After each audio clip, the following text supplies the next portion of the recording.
then, as you can imagine, for me, it has a special meaning. I'm very proud of my roots in Goa, where my father's family came from. And the connection between Europe and India is something personal. I'm the president of the European Council, but I'm also an overseas Indian citizen. Antonio Costa, जिनके roots Goa से जुड़े हुए हैं, वो इस खास मौके पर शिरकत करके इतने गदगद हैं कि वो भारत को धन्यवाद दे रहे हैं और वो कह रहे हैं कि इस गणतंत्र दिवस में सम्मिलित होके उन्हें बहुत ही ज्यादा आनंद आ गया। दोस्तों, यूरोपियन यूनियन की जो लीडरशिप है वो इस वक्त आपको पता है इंडिया के अंदर मौजूद है। और मैं देख रहा था कि जो उर्सुला वॉन डर लेयन है, उन्होंने कहा है कि दुनिया की दो बड़ी डेमोक्रेसीज ने दुनिया का सबसे बड़ा सिक्योरिटी एंड डिफेंस पार्टनरशिप को लॉन्च किया। दावोस में उर्सुला वॉन डर ने मदर ऑफ ऑल डील्स कहा, बल्कि जितने भी ईयू लीडर्स हैं और अलग कंट्रीज के जो उन्होंने भी इस डील को लेकर ग्लोबली एक ऐसा माहौल बन चुका है भारत और ईयू के बीच में जो ट्रेड डील है, क्यों इसको मदर ऑफ ऑल डील कहा जा रहा है? ट्रेड सभी देशों के बीच में आपस में चलती रहती है, लेकिन जब फ्री ट्रेड एग्रीमेंट हो जाता है तो समझ लीजिए दरवाजे खुल जाते हैं। यस, दोनों ब्लॉक अपना अपना इंटरेस्ट देख रही हैं कि this is mother of all deals for 2 billion people, जिसमें से दोनों साइड जो है वो बेनिफिट लेंगे। And this is also obviously the beginning, जिसमें यह है कि स्टार्ट है अभी। Actually this is what she said. Von der Leyen और बाकी सभी ईयू के और लीडर्स वहां पर मौजूद रहे और जिस तरह से माहौल रहा, और इस सब के बीच में जो सबसे ज्यादा चर्चा है ईयू और भारत के बीच हो रही ट्रेड डील की, और साथ ही जो डिफेंस बिजनेस पर बहुत ज्यादा बात। इंडिया के एक्सपोर्ट 20% राइज किए हैं और यह हुआ है साथियों सोने पे सुहागा। यूरोपियन यूनियन को एक स्टेबल गवर्नमेंट चाहिए थी, एक स्टेबल मार्केट। तो यूरोपियन यूनियन की जो लीडरशिप है वो इस वक्त आपको पता है इंडिया के अंदर मौजूद है। और मैं देख रहा था कि जो उर्सुला वॉन डर लेयन है, उन्होंने कहा है कि दुनिया की दो बड़ी डेमोक्रेसीज ने दुनिया का सबसे बड़ा सिक्योरिटी एंड डिफेंस पार्टनरशिप को लॉन्च किया। ठीक है जी।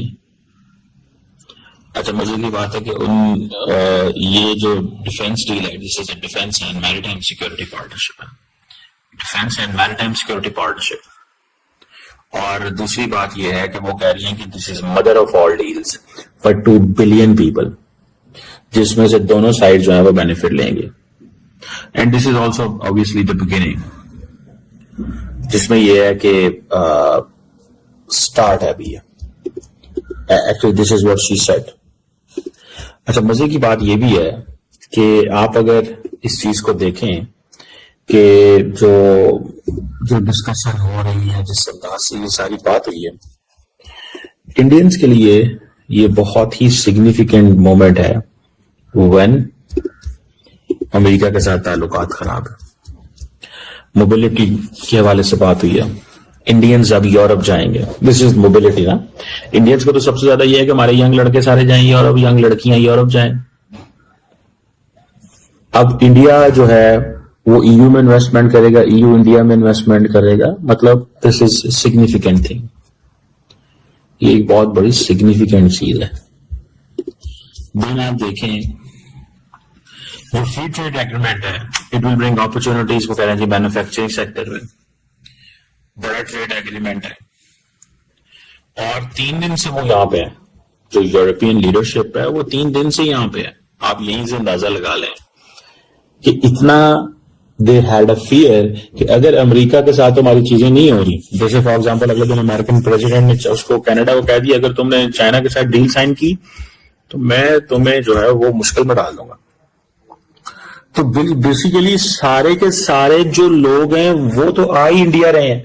पहले अमेरिका ने तमाम यूरोपियंस को, वेस्टर्न्स को राह दिखाया इंडिया का, और फिर इंडिया को 50% टैरिफ टाइट कर दिया, बाकियों को भी टाइट कर दिया। एंड देन क्या हुआ? देन ये हुआ कि ये जितने मुल्क हैं इन सब ने ये सोचा कि अब हम चाइना की तरफ भागते हैं। उन्होंने कहा चाइना की तरफ जाओगे तो जो मेरे तुम्हारे एग्रीमेंट है वो मैं आपको उस पर टफ टाइम दूंगा। ट्रेड सभी देशों के बीच में आपस में चलती रहती है, लेकिन जब फ्री ट्रेड एग्रीमेंट हो जाता है तो समझ लीजिए दरवाजे खुल जाते हैं। यस, दोनों ब्लॉक अपना अपना इंटरेस्ट देखते हैं, लेकिन कोई कोटाज हो, ट्रेड कंडीशंस हो, टैरिफ्स हो, उनको न्यूनतम पे ले आया जाता है और खत्म कर दिया जाता है। जो गल्फ काउंसिल है उसके साथ भारत का ट्रेड 2024 में था $161 बिलियन, यूरोपियन यूनियन के साथ था 135, एशियान रीजन्स के साथ था 120, यूएसए के साथ 130 एंड चाइना के साथ 120 बिलियन डॉलर्स में बता रहा हूं। यूरोपियन यूनियन के अगर $135 बिलियन की बात करें तो लगभग 75-80 बिलियन डॉलर भारत उनको एक्सपोर्ट कर रहा था और उनसे ले कम रहा था। आंकड़ा लगाया जा रहा है और अनुमान लगाया जा रहा है कि आने वाले 3 से 5 साल में भारत का एक्सपोर्ट यूरोपियन यूनियन के लिए 3 गुना हो सकता है। वीडियो को यहाँ तक देखने के लिए आपका बहुत बहुत धन्यवाद। यदि वीडियो आपको पसंद आया हो तो इसे लाइक करना ना भूलिएगा, साथ ही शेयर अवश्य करें मित्रों। और अगर आपको हमारा काम पसंद आता है तो चैनल को सब्सक्राइब करना ना भूलें। आप लोग वीडियो देखते हैं परंतु सब्सक्राइब नहीं करते। हमारे 99% श्रोता हमारे चैनल को सब्सक्राइब नहीं करते हैं, तो प्लीज आपसे आग्रह है कि चैनल को सब्सक्राइब जरूर करें और बेल आइकन दबा दें ताकि आपको हमारे आगे आने वाले वीडियोस का नोटिफिकेशन मिलता रहे। आइए बात कर लेते हैं इस वीडियो पर। आपको ज्ञात होगा कि 25 जनवरी के दिन यूरोपियन यूनियन के सभी हेड्स ऑफ स्टेट भारत आए थे। उसका मकसद था ईयू व भारत के मध्य ट्रेड डील पे यानी कि FTA पर साइन करना और उसे अंतिम रूप देना। साथ ही उन्हें 26 जनवरी की परेड में मुख्य अतिथि के रूप में आमंत्रित भी किया गया था। उन्होंने 26 जनवरी को विशेष रूप से सराहा। साथ ही जब ट्रेड डील्स को साइन किया जा रहा था उस समय सभी नेताओं का अभिभाषण हुआ, जिसमें ईयू चांसलर ने अपना अभिभाषण दिया। भारत के प्रधानमंत्री, रक्षा मंत्री, गृह मंत्री और विदेश मंत्री ने भी अपने अभिभाषण किए। साथ ही एंटोनियो कोस्टा जो कि ईयू के प्रेसिडेंट हैं, उन्होंने विशेष धन्यवाद देते हुए अपना संबंध भारत से बताया। उन्होंने बताया कि